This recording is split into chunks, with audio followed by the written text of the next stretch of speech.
De nuevo aquí en Conversaciones Ellas Líderes, ¿por qué? Porque siempre tenemos mucho que hablar y poco tiempo. Sí. Mucho que hablar y poco tiempo, así que qué bueno, Marcela, Jimena, otra vez aquí en este lugar. Y ahora queremos conversar nosotras en este sitio, pero también con todos ustedes, acerca de las características de una persona resiliente. Creo que es importante puntualizar e identificar cuáles son aquellas características que este tipo de personas tienen. Porque en realidad nos vamos a dar cuenta que son características que todos podemos tener. Es decir, si no las tenemos de manera natural, podemos acceder a ellas, desarrollarlas, proponernos definitivamente que en nuestra vida nosotros luzcamos como hombres y mujeres resilientes. Así que bueno, de eso se trata la conversación, así que bienvenidas. Gracias otra vez por estar acá. Bueno, ¿y cómo luce una persona resiliente? Yo me ponía a pensar en eso. Yo me considero una persona resiliente. No sé si Marcela se ve como una persona resiliente o Jimena también como una persona resiliente. Quizás lo que nosotros pudimos haber atravesado en la vida, porque no somos tan jovencitas, aunque lucimos muy bien, muy jóvenes, pero no somos, pero quizás lo que nosotros hemos atravesado a lo largo de la vida no es tan dramático como lo que han pasado otras personas. Pero creo que tenemos ese chip de resiliencia. Yo creo que sí. El haber atravesado el abuso sexual en la infancia, como lo he comentado en otras ocasiones, y haber pasado por ese proceso en la niñez y sobrevivir, creo que lo ha hecho todo mundo. Todos lo hacen porque todos sobreviven. Pero creo que la resiliencia viene a funcionar ya en nuestra vida cuando empezamos a tomar aquello y lo transformamos. Creo que esa es la clave, ¿no? Transformar aquello difícil que te ha pasado y que sea algo bueno en tu vida. Y que seas no solamente una persona funcional en la vida, es decir, que te puedas casar, tener hijos, ser profesional, etcétera, sino que además puedas de alguna manera observar el pasado y ver que eso te ha hecho una mejor persona. Y eso ya es peso pesado, ¿no? Creo que sí, una característica que podría mencionar es esa, es tener una perspectiva diferente del dolor. Sí, una reciclar, perspectiva. lo que menciona un libro, habla de reciclar el dolor, ¿no? Así es, sacar esa basura, ¿no? Y transformarla en algo útil. En algo útil, ¿no? Algo así. Sí. Yo lo veo en mi vida, no sé cómo luce con ustedes, ¿no? Yo también me considero resiliente en varios aspectos. En lo personal, he lidiado con una situación de violencia en la infancia. Y para mí, en este momento de mi vida, es interesante ver un poco todo lo que Dios ha hecho conmigo, ¿no? Y cómo me ha enseñado a, inicialmente, afrontar el tiempo difícil, reconocerlo, tal vez interiorizarlo un poco, tal vez llorar un poco los duelos que implica el haber pasado por violencia. Pero también a partir de ahí, con el paso del tiempo, el aprender a crecer como persona, el ser empático con los otros, con las personas que viven en un mundo que es de por sí agresivo y violento. Y creo que de alguna manera eso ha encaminado un poco el ministerio en el que yo me concentro, ¿no? Tratar de ayudar a las personas a que tengan una vida cada vez mejor y que disfruten de todo aquello que Dios ha puesto delante de nosotros para vivir, ¿no? Para vivir en cuanto a sus relaciones, en cuanto a su vida práctica. Entonces creo que sí, el Señor me ha permitido transformar este evento doloroso, difícil, en una posibilidad para ayudar a personas, ¿no? Hay alguien al que escucho, un predicador al que escucho que dice que nosotros nos encontramos en terapia ocupacional. Me identifico mucho con eso. Terapia ocupacional. Sí, que el servicio es una terapia ocupacional. Me identifico mucho con eso porque yo siento que voy sanando mientras ayudo a otros a sanar, ¿no? Aprendo de aquellos que están en el camino junto conmigo y para mí eso es enriquecedor. y es una muestra de lo que Dios puede hacer en nuestras vidas, ¿no? Y Claro siento que que sí. si Dios lo hace conmigo, en realidad puede Así con es. cualquier otra persona porque no he sido fácil, ¿no? Así es, sí, y eso es ser evidentemente resiliente, ¿no? O sea, esa capacidad de sobrepasar el trauma y no convertirte en alguien que lleva directamente esas huellas y las reproduce con otros, porque como se dice, ¿no? Un abusador, uno que ha sido abusado se puede convertir en un abusador. Exacto. Una persona que ha experimentado violencia se puede convertir en alguien Tiene que violento. ser un violento técnicamente, ¿no? No siempre sucede, pero hay una tendencia, ¿no? Podría ser en tu caso o en mi caso. Como digo, yo he experimentado el abuso sexual, también abuso emocional. Yo también he visto violencia en mi casa.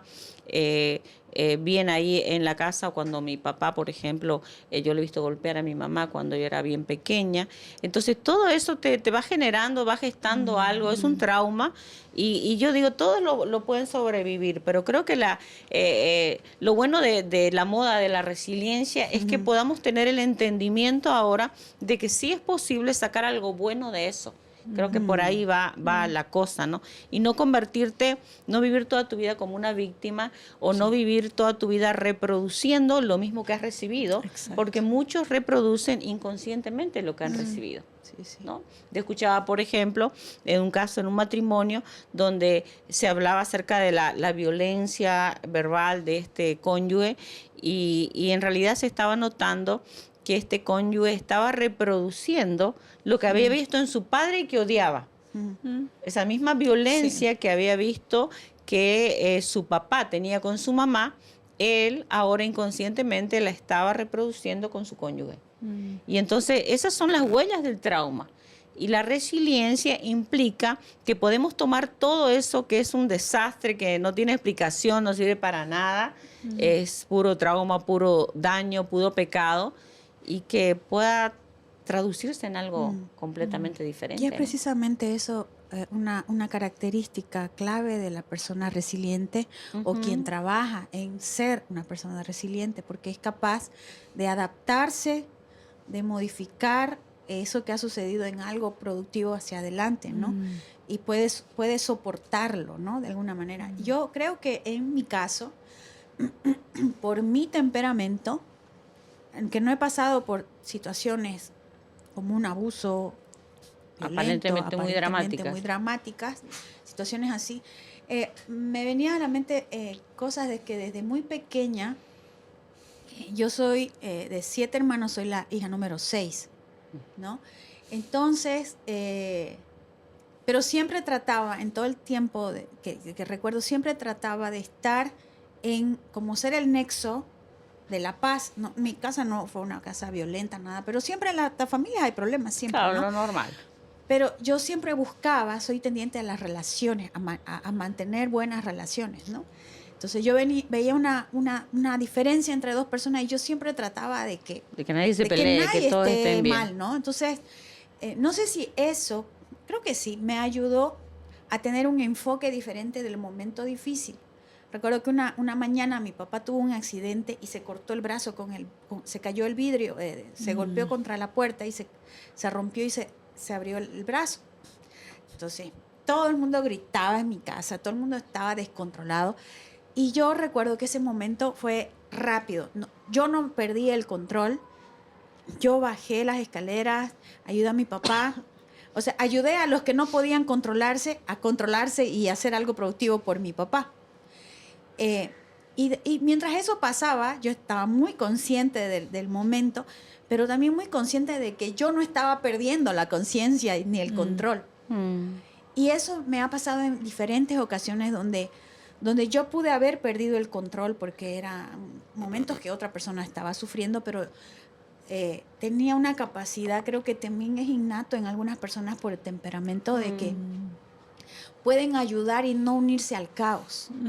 Creo que eso también es una cualidad de la persona resiliente, que es una cualidad que tienes que trabajar, pero en algunas personas es mucho más nato que en otras. No sé si les ha pasado, quizá usted comparte casi el mismo temperamento que yo, pero creo que que tiene que ver también con el tema del perfil temperamental, ¿no?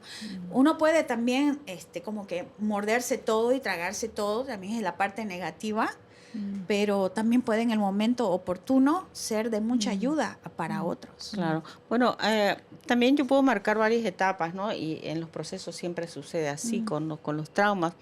Yo tengo en mente muchos años de mi vida donde más bien yo era la persona que magnificaba el problema. Porque a causa de que había sido vulnerada, había experimentado trauma, mucho dolor, entonces ahora experimentar un dolor pequeño o ver una crisis pequeña en mi mente se magnificaba porque era como que me llevaba a retroceder a ese lugar. Pero sí, al cabo del tiempo, luego cuando ya uno enfrenta la situación, especialmente con Dios, cuando aceptas que Dios es capaz de sanarte, estás dispuesto a soltar ese trauma, salir de esa posición de víctima, como siempre digo, eso hace que sí te puedas convertir en esa persona. Y ahí sí quizás eso que puede ser innato o aprendido puede salir a relucir, que es lo que pasa, por ejemplo, en la consejería que mencionaba Marcela, ¿no? Marcela está en ese lugar, viene la gente, le cuenta su dolor y está escuchando de personas que han experimentado lo mismo que has experimentado. Y sin embargo ya hay una capacidad de reaccionar adecuadamente y de pensar adecuadamente para ayudarle a pensar a la otra persona. Sí. Hace poco yo estaba dando una capacitación para consejeros atendiendo a personas en situación de crisis, y en ese punto uno lo primero que necesita es generar calma, ¿no? Cuando tú estás frente a una persona que está en un evento crítico, tú necesitas generar calma, es de lo que tú estabas hablando, Jimena. Y es verdad que para nosotros como consejeros esta es una práctica, ¿no? Nosotros vamos practicando. Pero claro, para generar esta práctica necesitamos revisar qué hay detrás de nuestras creencias, ¿no? Por ejemplo, si nosotros creemos que una persona en medio de un dolor va a morirse y todo se nos va a descontrolar y no vamos a saber qué decir, si hay esos pensamientos en nuestra mente y no lidiamos con ellos, no vamos a poder ser personas que traigan calma. Entonces, ¿cómo trabajamos con eso? Revisando un poco lo que creemos, ¿no? Y esto para mí se conecta mucho con la historia que yo les comentaba, porque en los primeros años de conocer al Señor yo me reconocía una persona agresiva y violenta, como se esperaba por lo que había vivido, ¿no? Pero el ir creciendo, el ir enfrentando las heridas que yo había vivido y había sufrido, me ha permitido poco a poco ir trabajando esto de ser una persona que pueda mantener la calma en las situaciones de violencia, de agresión, de emociones muy intensas, ¿no? Y bueno, ver un poco este proceso para mí es interesante porque me lleva a reconocer de que sí, las personas podemos gestionar nuestras emociones de tal manera que podemos construir estas características importantes para la resiliencia, ¿no? Entonces sí es algo que se puede trabajar. Sí, eso de gestionar las emociones creo que es algo clave para el resiliente.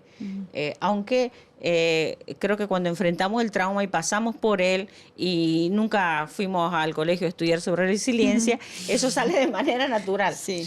Pero sí creo que también para muchos que ahora mismo están experimentando un trauma, esto es un detalle importante. O sea, necesitamos ayudarnos y para poder ayudar a otros, gestionar nuestras propias emociones, qué es lo que estamos sintiendo, es lo que se le llama la inteligencia emocional, ¿no? Entonces creo que es una característica también de las personas resilientes, que algunos lo han hecho de manera automática, inconsciente, sobrenatural, por decirlo así, pero ahora tenemos la capacidad y la oportunidad de hacerlo entendiendo lo que estamos haciendo, con tanta información ahora sobre cómo manejar las emociones, cómo manejar los pensamientos, qué son las actitudes, de dónde, es más, estábamos conversando antes que ahora incluso vas al neurólogo y te hace un escáner de cerebro y en tu cerebro se muestra cómo estás reaccionando frente al dolor, al trauma o frente a tal o cual emoción. Es decir, tenemos muchos recursos ahora a los cuales podemos acceder también, y en ¿no? el tema del manejo de las emociones, obviamente el cómo manejamos nuestras emociones se va a ver reflejado en cómo nos relacionamos con las personas. Entonces, las personas que nos rodean algunas de ellas o muchas de ellas son las que nos han causado cierto dolor o trauma o han sido parte de la historia traumática de nuestra vida. Entonces creo que el manejar nuestras emociones resulta en cómo nos vamos a relacionar y cómo vamos a resolver la relación con el agresor, con el que ha sido testigo, con el que tapó el hecho, con el que aumentó el problema. Y claro, o sea, ahí entra la ofensa y entra el dolor de alguien que me ha herido, ¿no? Entonces, ¿qué siento por esta persona o por este grupo de personas que fueron testigos y no hicieron nada? O que han hecho que me sienta mucho más víctima y dañada, ¿no? Entonces, creo que el resolver también con las personas va a ser el otro resultado de el manejo o el trabajo en la resiliencia, ¿no? Sí, especialmente cuando hay personas involucradas, ¿no? A veces son circunstancias en la vida y parece que no podemos identificar o individualizar a alguien, pero cuando sí hay casos así, creo que es importante y se me ocurre que también un ingrediente clave es el perdón. Sí. El perdón y la gratitud también. Estamos hablando ahora en este podcast acerca de las características de una persona resiliente. Y creo que perdonar, es soltar lo que te pasó, ayuda, porque no nos damos cuenta que mientras estamos interiorizando nuestro dolor y seguimos doliéndonos con lo que nos ha pasado y relatando el tema, estamos escogiendo un sitio donde nos quedamos presos y tenemos que salir de ese lugar, y para salir de ese lugar necesitamos perdonar a los que nos ofendieron o perdonarnos a nosotros mismos también en muchas ocasiones, porque hemos pasado ese lugar a causa nuestra, quizás de nuestras malas decisiones. Perdonarnos, es decir, soltar. A mí me gustan mucho algunos poemas que hacen referencia a, bueno, vida no nada me debes, dice un poeta, vida nada me debes. Es que porque a veces vamos por la vida como si la vida nos debe algo. Y usted me debe algo, y usted también, y todos los demás, y en mi pasado, y mis padres, y mis abuelos.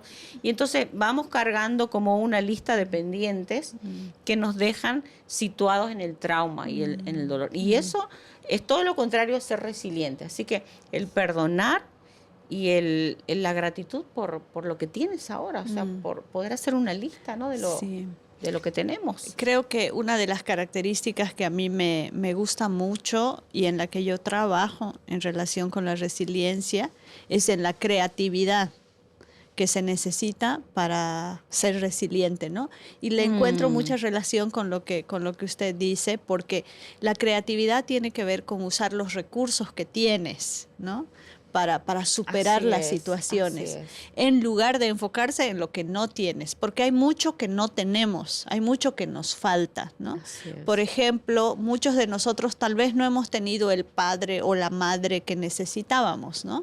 O no hemos tenido el contexto económico que necesitábamos. Nosotros elegimos si concentrarnos en aquello que nos faltaba o si tener la creatividad de usar lo que tenemos, ¿no? Los recursos que están a nuestro alcance. La pandemia nos ha enseñado a usar los recursos que teníamos. Yo recuerdo que una de las características de la pandemia era tener a tanta gente cocinando, haciendo Yo aprendí a cocinar en la pandemia. Cosas así, sí. Porque hemos tenido que usar los recursos que teníamos, ¿no? Y creo que hemos demostrado como humanidad que podemos ser muy creativos. La creatividad nos ayuda muchísimo en la resiliencia, ¿no? Pero también demanda de nosotros tener nuestra mirada puesta en aquello que tenemos en lugar de lo que nos falta. Me parece importante eso, ¿no? La mirada en lo que tenemos y no en lo que nos falta, porque esa es la característica de todas las personas en el mundo que han salido adelante. El otro día estaba mirando en YouTube un documental acerca de las Olimpiadas, las Paraolímpicas. ¡Wow! Todos esos atletas impresionantes que tienen alguna dificultad, y entonces se eleva el espíritu humano solo de verlos a ellos, ¿no? Entonces creo que ellos son un ejemplo de concentrarse en lo que tienen y poder practicar un deporte aunque te falte una pierna, aunque te falte un brazo, aunque tu visión sea limitada, aunque tengas esta u otra característica en tu ausencia de algo en tu cuerpo, algo que necesitas. Entonces, sí me parece, porque estamos hablando acerca de las características de las personas resilientes. Y creo que también debemos introducir aquí en la conversación el tema del corazón. Porque yo creo, no sé si ustedes coinciden conmigo, que hay personas que son resilientes, pero mucho de lo que logran en el futuro está unido a su deseo, a motivaciones equivocadas. Es decir, a sus deseos a veces de venganza, de ser reivindicados.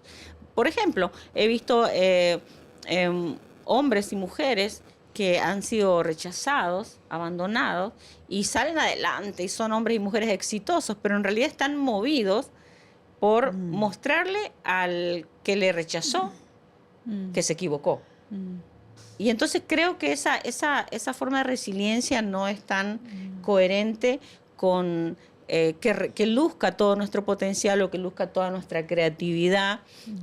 Creo que también eso vale la pena mencionarlo, ¿no? Sí, creo que eso, nosotros cuando nos va bien, cuando, como dice usted, son personas que han salido adelante, pero cuando estás con esas personas, lo que te transmiten más que lo que han hecho o han logrado, eso es clave, ¿no? Eso es lo que heredas o transmites a la otra persona, porque tu vocabulario, tus expresiones, tus emociones, la forma en la que expresas tus pensamientos inclusive viene siempre con ese filtro del dolor, del trauma y ese deseo como de venganza constante, ¿no?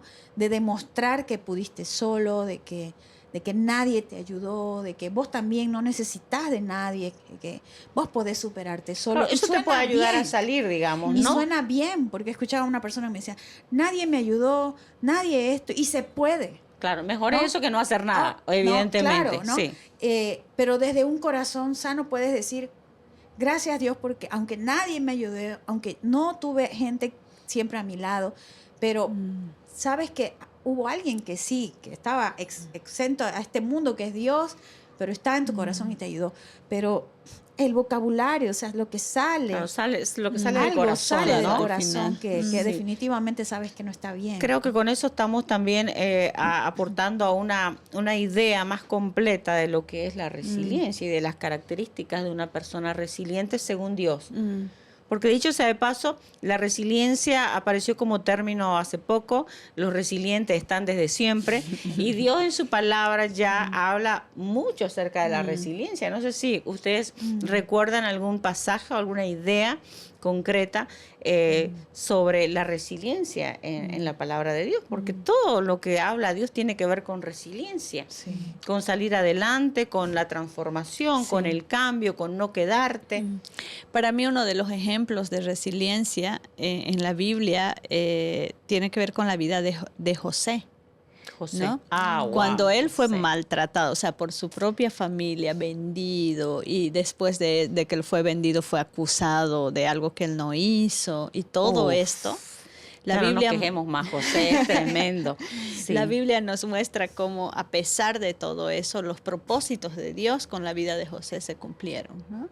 Wow. Y fue un proceso muy duro para José, ¿no?